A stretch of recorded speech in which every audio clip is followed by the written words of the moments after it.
दोस्तों, क्या आपके पास भी इनकम टैक्स डिपार्टमेंट की तरफ से मैसेज आ रहा है मोबाइल पे कि भैया आप अपनी इनकम टैक्स रिटर्न फाइल कर दो 31 दिसंबर से पहले, जबकि आपकी कोई इनकम ही नहीं है, या आप आईटीआर फाइल कर चुके हो तो ये लिखा हुआ आ रहा है कि आपकी जो इन्फॉर्मेशन है आईटीआर में वो not in line with the information available with the department, या हाई वैल्यू ट्रांजेक्शन के मैसेज आ रहे हैं। 3 तरह के मैसेज आ रहे हैं, ये रहे। इस केस में आपको करना क्या है, बहुत ही इंपॉर्टेंट वीडियो है, आखिर तक देखिएगा। इनकम टैक्स नोटिस आने के जो चांस है ना, वो इन्हीं मैसेज से है। वैसे कोई मैसेज नहीं करेगा, कहीं से नहीं आएगा। थैंक यू का मैसेज नहीं आता जब हम 2-2 करोड़ का टैक्स जमा कराते हैं हम अपने क्लाइंटों का, इसका जरूर आ जाता है। अब पहला है, लिखा हुआ आ रहा है मैसेज फाइल आईटीआर बिफोर 31 दिसंबर 2024, ये मैसेज आ रहा है। एक मैसेज ये है कि information with IT portal not in line file by you, यानी कि जो आईटी फाइल करी है वो इन्फॉर्मेशन मैच नहीं कर रही जो हमारे पास इन्फॉर्मेशन है डिपार्टमेंट के पास। तीसरा, हाई वैल्यू की आ रही है। इन तीनों के बारे में बताता हूँ एक एक स्टेप में कि कैसे ठीक करेंगे, ऑनलाइन भी दिखाऊंगा। थोड़ा बैकग्राउंड दे दूं, हम बात कर रहे हैं फाइनेंशियल 23-24 की, जो भी मैसेज आ रहे हैं, यानी कि AY 24-25 1 अप्रैल 23 से 31 मार्च 24 तक जो आपने ट्रांजेक्शन करी हैं बैंक में, उसकी बात हो रही है। 31 जुलाई लास्ट डेट थी दोस्तों उसकी ओरिजिनल आईटीआर फाइल करने की, जिसमें आप फाइल कर सकते थे, ना इंटरेस्ट लगता 24A का, ना ही आपकी कोई पेनल्टी, ना ही कोई फीस। अब आप 31 दिसंबर तक एक मौका और मिल रहा है, आप अपनी रिवाइज, अगर कुछ गलती हो गई है तो, या बिलेटेड यानी कि आपने भरी नहीं है, आप अब भर दीजिए। किसी की सैलरी थी 10 लाख रुपए की, टीडीएस कटा हुआ है, वो कह रहा है टैक्स तो कटेगा पूरा, मैं क्यों भरूं, भरनी जरूरी है, बिलेटेड भर दीजिए। और नहीं भरी 31/3/26 तक, ऑप्शन बाद में भी है, क्या कहती है 25% एडिशनल टैक्स दे दो। आप यहां भी भूल गए, 31/3/27 तक भर दो, 50% एडिशनल टैक्स पे कर दो। लेट आप होते रहो, हमें फालतू टैक्स पे करते रहो, हमें कोई प्रॉब्लम नहीं, और लेट हो जाओ, कहा कहेगी और लेट हो जाओ, पर मौका दे रही है। अब तीनों केस में क्या करना बड़ा इंपॉर्टेंट है, ये मैंने आपको ओवरव्यू दे दिया। अब पहला मैसेज जो आपके पास आ रहा है कि अपनी आईटीआर फाइल कर दीजिए, सिर्फ 2 रीजन से आ रहा है। एक तो आपने अपनी इनकम टैक्स की आईडी क्रिएट करी हुई है, आपने अभी आईटीआर भरी नहीं भरी कोई फर्क नहीं पड़ता, या आपने पहले आईटीआर भरी हुई है। 2 रीजन की वजह से पूरा सिस्टम कह रहा है इन्होंने आईटीआर नहीं भरी, यार आईटीआर नहीं भरी है, भेज दो, क्या पता भर दे, कुछ टैक्स पे कर दे।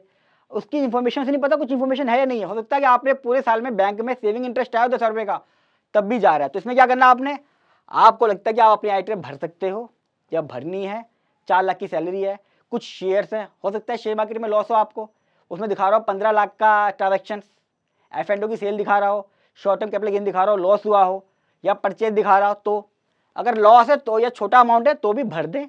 किस किस केस में आईटीआर भरनी है डिस्क्रिप्शन बॉक्स में लगा दिया मैंने, बहुत सारी कंडीशन है वो मैंने लगा दी हैं। मैटर क्लोज हो जाएगा, आपने जैसी आईटीआर फाइल कर दी मैटर क्लोज है, आपको कहीं भी कुछ भी रिप्लाई नहीं देना है उस मैसेज का, सिंपल सा स्टेप क्लियर। दूसरा जो मैसेज आ रहा है वो आ रहा है information available with the income tax portal not in line the ITR file by you. इसका मतलब आप पहले आईटीआर फाइल कर चुके हो और आपकी इन्फॉर्मेशन हमसे मैच नहीं कर रही है। कैसे मैच नहीं कर रही है बताता हूं मैं। आपने आईटीआर तो फाइल करी, लेकिन टीआईएस के अंदर टैक्स पेयर इन्फॉर्मेशन सिस्टम में डिटेल दूसरी। कैसे, मैंने 15 लाख रुपए की सैलरी है, आईटीआर मैंने फाइल कर दी, मेरे बैंक अकाउंट में 25 लाख रुपए का कैश डिपॉजिट था, कैश डिपॉजिट। अब सिस्टम क्या पकड़ रहा है उनका इंटेलिजेंस, जो एआई है इनकम टैक्स डिपार्टमेंट का, वो कह रहा है यार 15 लाख रुपए की सैलरी दिखाई है और 25 लाख रुपये सैलरी तो आपकी आ भी रही है 26 ईयर्स में टीआईएस में, 25 लाख का कैश है। अब वो कह रहा है यार 25 लाख का कैश तो कहीं दिखाया नहीं, इसने पूछा ही नहीं हमसे, इसके बारे में बताओ। हो सकता है आपने कोई प्रॉपर्टी परचेज करी हो, आपके फादर ने आपको 5 करोड़ दिए, आपने प्रॉपर्टी परचेज कर ली, सेम केस में ही। अब वही मान रहे यार 15 लाख रुपए वाले की सैलरी ने इतनी मोटी परचेज कैसे कर ली, इसलिए आ रहा, बताऊंगा ठीक कैसे करना है। आपकी हाई फिक्स डिपॉजिट्स हैं, हो सकता है किसी वजह से आपको किसी ने पैसा दिया हो, आपने उसकी एफडी करा दी 5-6 दिन की और पैसा वापस कर दिया, किसी वजह से एफडी करा के पैसा आया पापा मम्मी का, एफडी करा दी, फिर बच्चों के लिए पड़ी हुई आपके पास, और आपने आईटीआर भरी 15 लाख रुपए की सैलरी की, या आपने आईटीआर कम की भरी हुई किसी वजह से। तो कह रहा है यार 10 लाख 15 लाख रुपए की आईटीआर भरी हुई है और 40-50 लाख की एफडी कैसे है, नॉट इन लाइन। या शेयर मार्केट में मोटा इन्वेस्टमेंट है और आपने आईटीआर बहुत ही कम की भरी हुई है, प्रॉपर नहीं भरी, आपने अपना भी भर दी है, मोटा मोटा दिखा रहा 5-5 करोड़ का शेयर कैपिटल, कैसे रोटेशन होती रहती है, लेकिन आपका लॉस था तो आपने उसे लॉस दिखाया उस चक्कर में। अब इसका रिप्लाई कैसे देना है वो मैं आपको बता देता हूँ ऑनलाइन जाके भी। उससे पहले करना क्या आपको, आप चेक कर लीजिए भैया कि मैंने ITR ठीक भरी है नहीं भरी है। अगर ITR ठीक भरी है तो ओके है, ये इन्फॉर्मेशन है। एग्जाम्पल के लिए प्रॉपर्टी परचेज वाला एग्जाम्पल लेता हूँ मैं, प्रॉपर्टी परचेज का ही। आपने ITR रिवाइज करने की जरूरत नहीं है। आप प्रॉपर्टी परचेज करने से क्या फर्क पड़ता है, मैंने लोन ले लिया होगा, ऐसा भी हो सकता है, मेरे पेरेंट्स ने मुझे पैसा दे दिया होगा, तो ITR रिवाइज करने की जरूरत नहीं है, सही रहेगा। अगर आपको लगता है कैश डिपॉजिट है और वो मेरी इनकम थी, मैं ITR दिखाना भूल गया, अब तो डिपार्टमेंट ने पकड़ भी लिया है, तो आपको इसके ऊपर टैक्स देना पड़ेगा। तो या तो ITR को रिवाइज करिए या आप इंफॉर्मेशन दीजिए डिपार्टमेंट को कि भैया ये इंफॉर्मेशन सही है कि गलत है, वो आपको दिखाता हूँ अभी। और ई फाइलिंग पोर्टल पे आपको एक्सेप्ट और रिजेक्ट भी करना है इस चीज को। हो सकता है कैश डिपॉजिट में ज्वाइंट अकाउंट था, आपने कैश जमा कराया, प्राइमरी अकाउंट होल्डर आप थे, पैन नंबर आपका लगा हुआ था, आपके TIS पे दिखा दिया कि भैया 25 लाख रुपया कैश डिपॉजिट है। आपने जब चेक करा तो पता चला यार वाइफ के साथ ज्वाइंट अकाउंट है, वो वाइफ का कैश था, वो वाइफ ने अपनी ITR में दिखा भी दिया है। तो इसका मतलब क्या होगा, फिर आप उसको रिजेक्ट करोगे, एक्सेप्ट नहीं करोगे। तो ये तरीका है। अब मैं आपको एक बार ऑनलाइन भी दिखाता हूँ कि इसका रिप्लाई कैसे करना है। आपको लगता है मुझे ITR रिवाइज करने की जरूरत नहीं है और मेरे पास फिर भी मैसेज आया है, तो आप कैसे इसको एक्सेप्ट और रिजेक्ट करोगे। तो ये पॉइंट अपना सेकंड हो गया क्लियर।